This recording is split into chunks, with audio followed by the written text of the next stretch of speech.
I am James, and recently the fine folks at Battleground HD sent me a free PDF review copy of Fula Firestorm, which is a supplement for their rules. Now, it's a scenario pack featuring the 11th Armoured Cavalry Regiment if the Cold War had gone hot in the 1980s. Beautiful artwork, I do like that. A bit more cartoony there, but again, I still like that. And it is set in 1984. I've just realised it's there. So it talks you through it. The basic details, tells you a bit about the game, and there are numerous packs available for this. Table of contents is always good.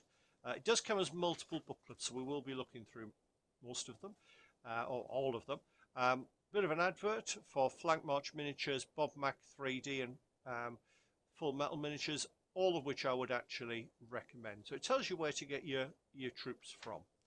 A couple of nice little pictures as well. So this to me was really good. We've got a little history of the Armoured Cavalry, the 11th, and it talks about what's in the pack.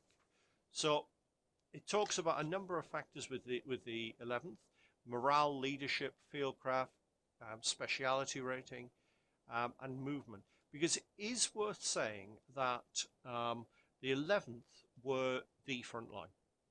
If the Russians had come over the border, these are the guys that are meeting them. And if you think back to Team Yankee, the very first thing that happens once the war kicks off is Bannon has the cavalry retreating through his position. So these are a tripwire force. But it also meant that they got the best kit. So these guys were getting the Bradley and the Abrams right at the start. So they got it very early on. So it adds some new vehicles to the rules. And I will be honest, I don't play the rules, so I can't sort of tell you much about that. I've looked at it more as background. So we've got the M3 Bradley and the improved M1, which was the version where they upped the armour but retained the 105mm gun. And very usefully, the Black Hawk, because the 11th Armoured Cavalry actually had air cav built in. I believe it was Eagle Troop, and they were also sort of coming in. So we're getting all the kit that was frontline, brand new in the 1980s. So a few things on some of the equipment: thermal sights, laser designators, composite armour, the TOW 2. How it was organised. Now, I think this is great. This is really good. Thunderhorse it was. My apologies. So that was the detail on the organisation. Breaks it down. Always useful to have a breakdown like this. And you have the armour, you have the cavalry, and the American structure of mixed, where you would actually cross-attach. Unlike the British, who tended to do it a step up, this was done right the way down to platoon level. Something you don't usually see then, the Jeep Patrol. And we'll look at those in a bit more detail, because remember we said they were on the border, and there's an example of that happening. That's where they were used. And we got an air mobile platoon. So, let's go into the next bit then. Okay, we've got the second booklet now. I may have missed a page or cover or something there, I think. I'll have to check that later. So it gives the history, the Fulda Gap. This was where the Russians were expected to attack. I don't think sort of more recent history has sort of shown that. Fulda was very much the Americans going, yeah, this is where they will attack, because that was where they were. I do think that Fulda would probably have been bypassed. And more likely the attack would have been in the north, but it's an option. So it talks through all the detail, full breakdown of bases and the observation posts, which are quite interesting, and that will come up in a minute. And it talks about the units involved in the game. Now at this point it's worth noting they're wearing the later Kevlar Fritz helmet, but you could easily use the older steel M1 helmets, and in fact some of the pictures are actually there. So we've got some heroes as well, because this is a skirmish level game. It's actually giving you a few characters. First Sergeant William Lucky Harcrow. I actually have a distinct feeling that there is some being inspired by Bob Forrest West's Chieftains. There's a character very much like it. And nicely, we actually have a Russian senior lieutenant character as well. So you do have a couple of heroes. And then we come into the scenarios. Now there's 4 scenarios. And to me, this is fantastic. This would have made it worthwhile if I was paying for it, if I'm perfectly honest. So it explains how it works. Now, I love this little touch here. There is actually in one of the scenarios a QR code, and it takes you to the website, and it tells you extra information during the game when you achieve something. I like that. First time you play that scenario, you will have no idea what's going to happen. I've had a look at it, and there are multiple options. It's a bit like having a random event table, but you don't know what's on that table. So I like that. So we have now the sort of the narrative background. It's very much a narrative game. So we get the Soviet equivalent. And remember I said we were going to come back to the watchtowers. So this is based on a watchtower right on the German border. And it gives you very nicely a 3D printed link as well, which is quite nice. So what you have a bit of woodland, you've got some buildings, you've got a trail, and you've got the watchtower. So at the start of the game, you have the American troops there, and gives you some extra sort of rules. So each player then gets their own reference sheet for this. So you start with a MUT, which is the M151 Jeep.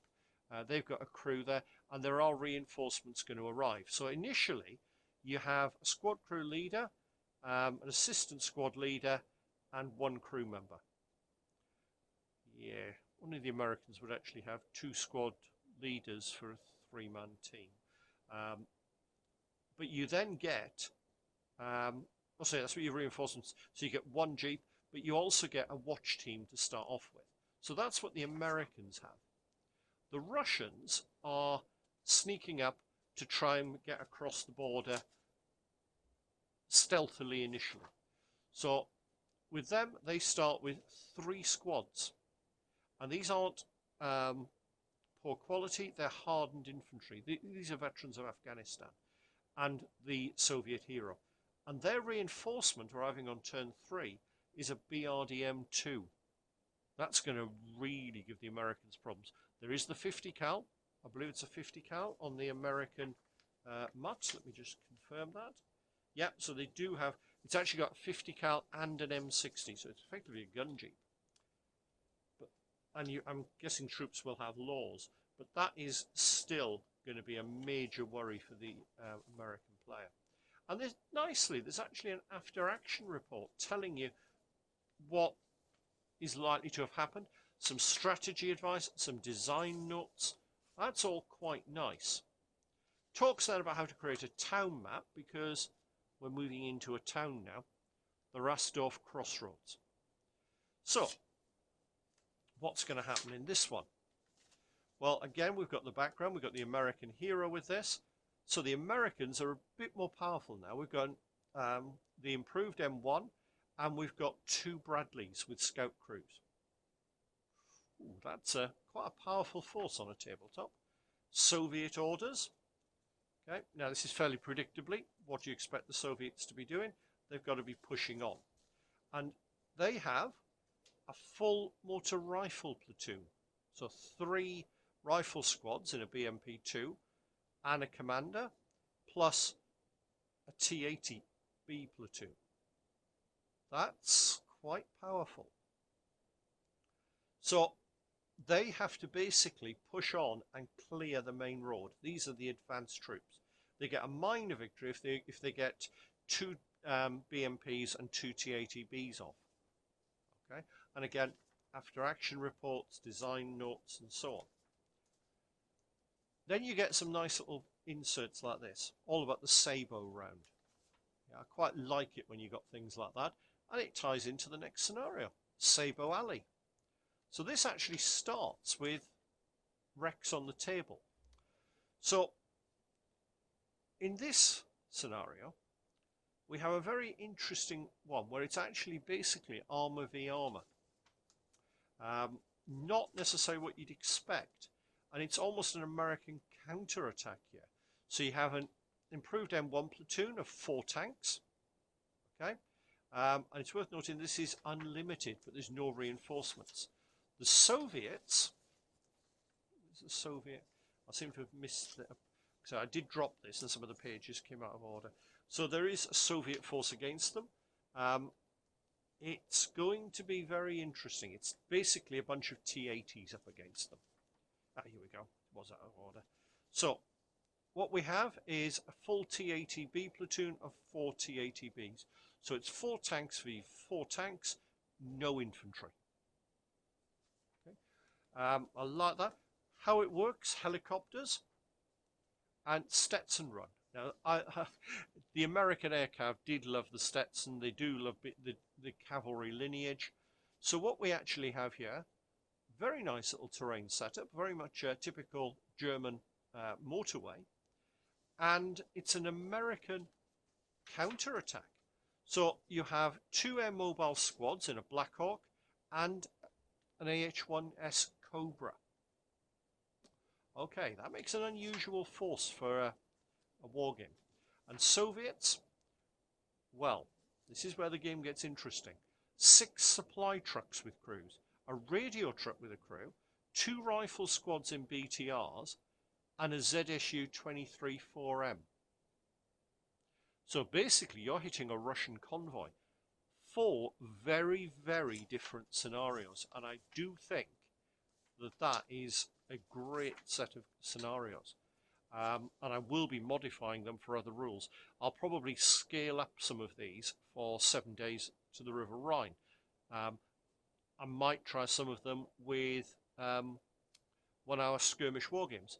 And I'm tempted to look into Battleground's own rules, because we've got some extra bits here. We've got a terrain chart with fog, cratered roads. Yeah, so nice and nice with that. Adding rules for smoke dischargers. Yeah.